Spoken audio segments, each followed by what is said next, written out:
안녕하세요.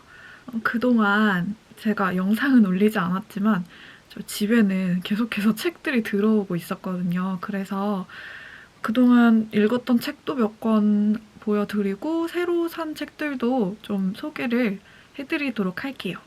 제가 좀 독서 방법을 바꿔볼까 해가지고 새롭게 좀 시도해봤던 방법이 있는데 노트에다가 기록을 하면서 책을 읽어봤어요.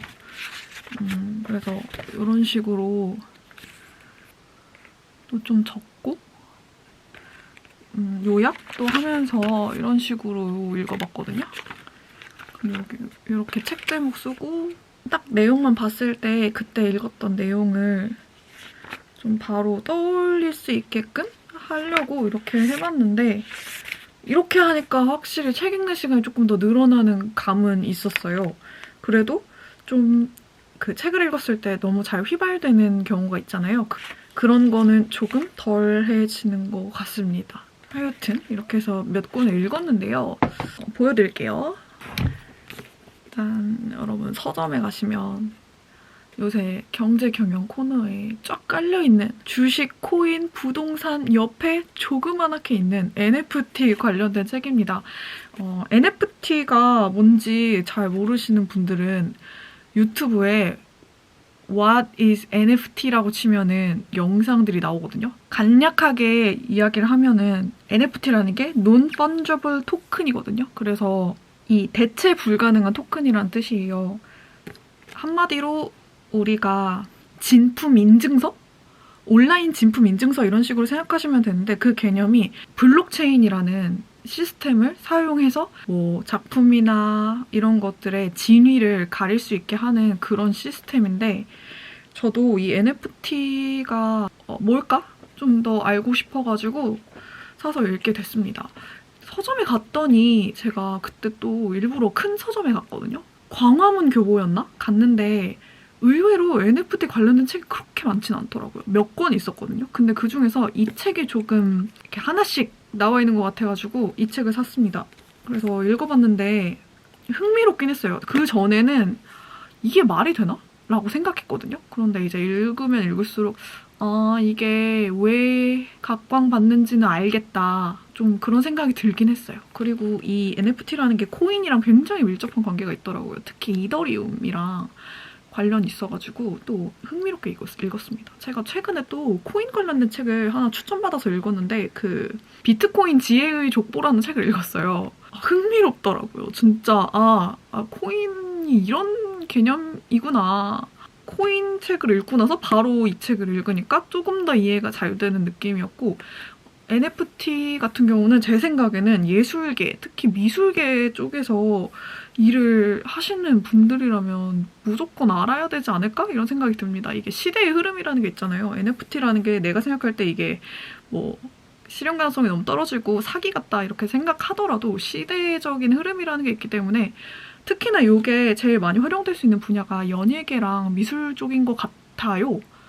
그래서 그쪽 분야에서 종사하시는 분이라면 꼭 읽으셔야 될 것 같다는 이 책이 아니더라도 NFT에 대해서는 꼭 알아보셔야 되지 않을까 그런 생각이 듭니다. 이거는 그냥 TMI인데 제가 오픈시에서 NFT를 하나 사보려고 저는 해봐야 알겠더라고요. 그래서 하나를 사보려고 결제를 하려고 하는데 결제가 이제 NFT 세계에서는 주로 이더리움이 쓰여요.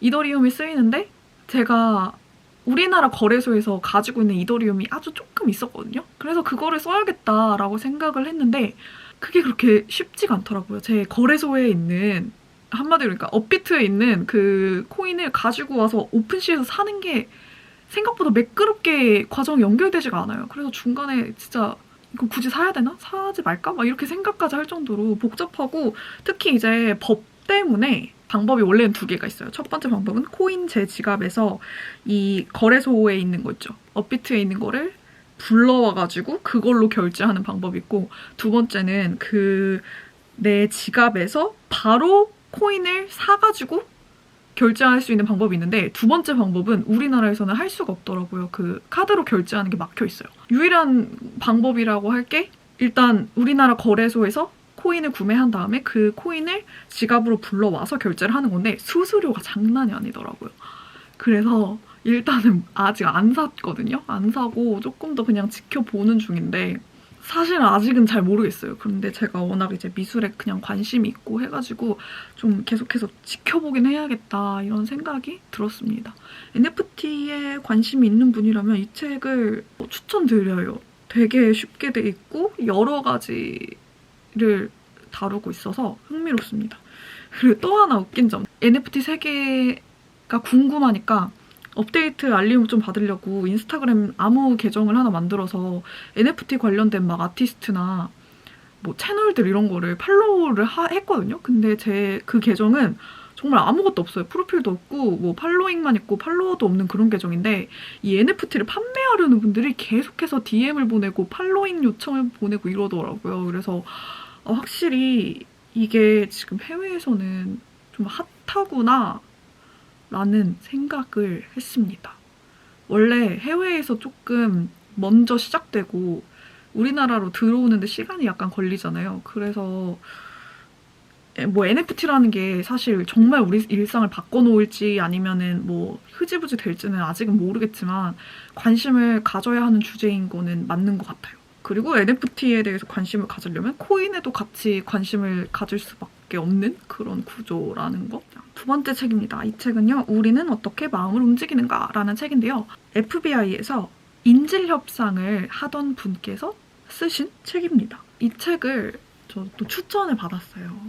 근데 저는 이제 책 좋아하는 사람이 추천해주면 일단 우선순위에 두고 읽거든요. 읽었을 때 생각을 하면서 읽었죠. 아, 내가 그동안 얼마나 자연스럽게 설득을 당해왔을까? 라고도 생각을 해보고 내가 다른 사람을 설득할 때는 어떻게 했었지? 라고도 생각해보면서 읽었는데 좀 재미있었어요. 재밌고 다양한 사례들이 나와 있었고 이거는 제가 이제 노트에 되게 자세히 기록을 해놨기 때문에 여기에 제일 인상 깊었던 문구가 있어요. 38페이지인데 협상을 즐길 필요는 없다. 단지 세상이 협상으로 돌아간다는 사실을 이해하기만 하면 된다. 이게 너무 와닿더라고요. 사실 이제 협상이 쉽지 않잖아요. 그래서 우리가 딱히 협상을 좋아하진 않는데 하지만 인간 세상의 모든 거는 결국엔 협상으로 돌아가니까 할 수밖에 없다. 이왕 해야 되는 거면 잘하면 좋잖아요. 중요하게 언급하는 것 중에 하나가 목소리예요. 목소리가 말을 할 때 심야 라디오의 DJ가 말하듯이 이야기하라고 하더라고요. 그래야 듣는 사람이 좀 편안함을 느낀다는 거죠. 그래서 높은 톤으로 말하는 것보다 오히려 좀 낮은 목소리로 부드럽게 이야기하는 게 그 듣는 사람의 마음을 더 편하게 해서 원활한 협상을 이끌어낸다라는 내용이 나와요. 이거를 본 이후로 제가 사람들을 만날 때마다 일부러 목소리를 깔아봤거든요. 근데 그런 왜 사람들을 만날 때 제가 항상 인사를 일부러 이렇게 톤을 높게 이야기를 했었어요. 안녕하세요 뭐 이렇게 했었는데 그게 사실 제 톤이 아니거든요. 제 톤이 원래 높지 않을 뿐더러 그리고 뭐 영어를 할 때는 또 톤이 더 낮아요. 그래서 그렇게 말 안 해도 되나 싶어가지고 그냥 해봤어요. 들어갈 때 이제 뭐 인사를 평소에 안녕하세요 이렇게 했으면 그냥 안녕하세요 이렇게 했는데 나쁘지 않은 것 같더라고요. 요새는 그래서 말할 때 뭔가 목소리에도 목소리를 좀 신경 써보려고 하고 있어요. 말을 꺼낼 때 죄송하지만 이런 식으로 이야기하면 효과적이라고 하더라고요. 이거는 근데 제가 실제로도 많이 쓰고 있는 방법이라서 뭔가 이제 뭐 직장에서 일을 할 때 뭐 제가 뭘 잘못했을 수도 있잖아요. 그럴 때 이제 무조건 제가 잘못한 거니까 숙이고 들어와야 되는데 오히려 그런 상황에서 더 큰 목소리로 또는 당당하게 행동하는 경우가 종종 있잖아요. 그런 상황에서 오히려 역효과가 나는 걸 많이 봤거든요. 그래서 뭐 내가 잘못한 게 명확하다 그런 때는 당연히 죄송합니다가 먼저 나와야 되지 않을까. 물론 남발하는 건 좋지 않지만. 그리고 세 번째는 미러링하기. 우리가 인간이라는 게 참 재밌는 존재 같아요. 되게 단순하고. 그래서 내 앞에 마주보고 있는 사람이 나랑 비슷한 뭐 손짓을 하거나 뭐 행위를 하거나 할 때 나도 모르게 무의식적으로 안정감을 찾는다는 거죠. 그래서 상대를 잘 관찰하고 상대를 미러링하는 거가 중요하다라고 언급을 하고요. 너무너무 인상적이었던 부분이 뭐냐면 침묵을 견디라는 부분이 나와요. 침묵이라는 거는 내가 미러링을 했잖아요. 그럼 그 미러링이 먹히는데 시간이 필요한 거예요. 한 건데 그 침묵이 있어야 먹힌다는 거예요, 미러링이. 이 책에서는 되게 구체적으로 4초 이상 기다리라고 얘기를 하거든요. 근데 제가 돌이켜봤더니 제가 대화를 할 때 침묵을 잘 못 견뎌가지고 침묵을 되게 싫어하는 편이에요. 근데 이 책을 읽고 나서 괴로워도 침묵이 필요한 순간이라고 판단이 되면은 약간 참아보게 됐습니다. 질문을 할 때 뭐 협상을 해서 조건을 맞추거나 할 때 특히 연봉 협상을 할 때는 뭐 3,600만 원이면 3,600만 원 이렇게 얘기하는 것보다 숫자의 끝을 복잡하게 만드는 게 좋다고 합니다. 또는 범위를 제시하는 게 좋대요. 뭐 제가 3,500을 받고 싶습니다 라고 하는 것보다는 예를 들어 진짜 3,500이 받고 싶은 거면 제가 3,500을 받고 싶습니다 라고 말하는 것보다는 제가 알아보니 저랑 비슷한 뭐 연차에 어느 기업 주변 비슷한 수준의 기업에서는 3,500에서 한 3,800 정도 받는 것으로 알고 있습니다. 이렇게 얘기를 하면은 듣는 사람이 듣기에는 그러면 그 중에 제일 낮은 3,500을 생각하게 된다는 그런 거죠. 왜냐면 3,800보다는 낮잖아요. 3,500이. 이것도 좀 재밌었어요. 우리가 메시지를 전달할 때 전달하는 내용은 7%만 영향력이 있고 어조가 38%, 몸짓이나 얼굴이 55%라고 합니다. 대화에서 정말 중요한 것 같아요. 제가 또 약한 부분이기도 해서 이 책을 읽으면서 좀 반성을 많이 해봤습니다.